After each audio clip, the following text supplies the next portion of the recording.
নমস্কার, আমি সোনালি। মায়ের রান্নাঘরে সবাইকে স্বাগত। আবারও চলে এসেছি মুখরোচক একটা রেসিপি নিয়ে, যেটা খুব সহজেই বাড়িতে বানিয়ে খেতে পারবেন। আজ বানাবো এগ কাটলেট, যেটা খেতে খুবই সুস্বাদু হয়। একবার বাড়িতে না বানালে বুঝতেই পারবেন না যে কতটা সুস্বাদু হয় খেতে। ভিডিওটি পুরোটা দেখার অনুরোধ রইল। এটা বানানোর জন্য বেশি কিছু প্রয়োজন নেই, শুধুমাত্র সেদ্ধ আলু আর ডিম, এই দুটোই মেন। কিন্তু আরও কিছু জিনিস আমি দিয়েছি, সেটা পুরোটা দেখুন ভিডিওটি, তাহলেই বুঝতে পারবেন। প্রথমে আলুগুলো আর ডিমটাকে গ্রেট করে নিতে হবে।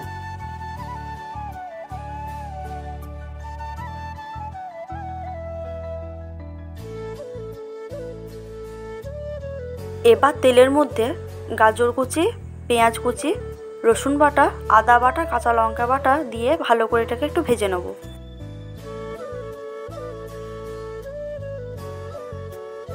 ওই যে গ্রেট করে রাখা ডিম আর আলুটাকে দিয়ে এটার সাথে ভালোভাবে মিশিয়ে নেব।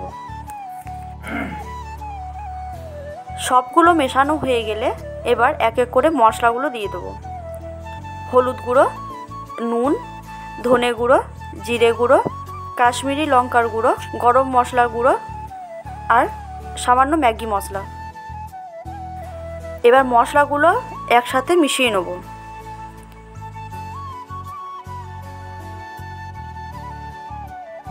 ওপর থেকে একটু কাঁচা সর্ষের তেল দিলে এর স্বাদটা বেড়ে যায়, তাই আমি একটু সর্ষের তেল দিয়েছি।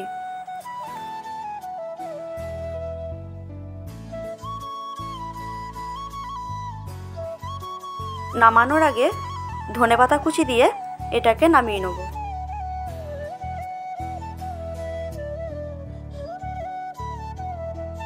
এবার একটা বাটির মধ্যে গোলমরিচ গুঁড়ো, নুন আর কর্নফ্লাওয়ার নিয়ে একটা ডিম গুলে নেব।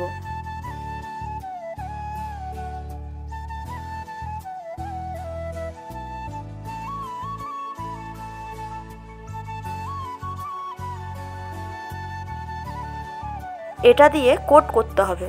ঠান্ডা হয়ে গেলে হাতে একটু তেল নিয়ে এটাকে কাটলেটের আকারে গড়ে নিতে হবে। যার যেমন ইচ্ছা সে সেরকমই শেপ করতে পারে। আমি এটাকে কাটলেটের মতনই করেছি। প্রথমে এটাকে ডিমের মধ্যে দিয়ে তারপর ব্রেড ক্রাম্ব দিয়ে ভালোভাবে এটাকে কোট করে নিতে হবে।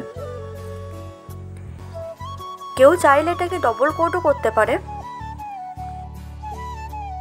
এভাবে আমি সবগুলো বানিয়ে নিয়েছি। এবার ভেজে নেব। আমি এটাকে শ্যালো ফ্রাই করেছি, কেউ চাইলে এটাকে ডিপ ফ্রাইও করতে পারে। এটা গোল্ডেন হওয়া পর্যন্ত ভেজে নিতে হবে। সবগুলো ভাজা হয়ে গেছে।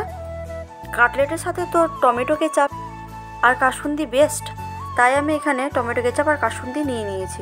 আমারটা শুধু দেখলেই হবে না, আমার মতো করে বানিয়েও খেতে হবে। আবারও এরকম নতুন ভিডিও নিয়ে ফিরে আসছি। সকলকে ধন্যবাদ।